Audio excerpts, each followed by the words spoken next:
আজ আপনাদের একটা বাস্তব ছবি দেখাবো যে কিভাবে শাসক দল এবং মাননীয় শিক্ষা ব্যবস্থা ধ্বংস করছে। গত 16 সেপ্টেম্বর কল্যাণ ইউনিভার্সিটির সকল কলেজগুলিতে দ্বিতীয় সেমিস্টারের এমডিসি পরীক্ষা ছিল। পরীক্ষাটি দুটি ধাপে হয়েছিল।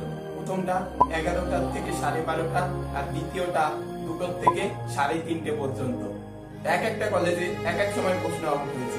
আমার কাছে একটি কলেজের স্ক্রিনশট আছে, যে কলেজটায় 11:39 প্রশ্ন আউট হয়েছে এবং তার ঠিক 4-5 মিনিট পরে উত্তর চলে এসেছে। দ্বিতীয় ধাপের পরীক্ষার প্রশ্ন পরীক্ষা শুরু হওয়ার আগেই হয়তো আউট হয়ে গেছে।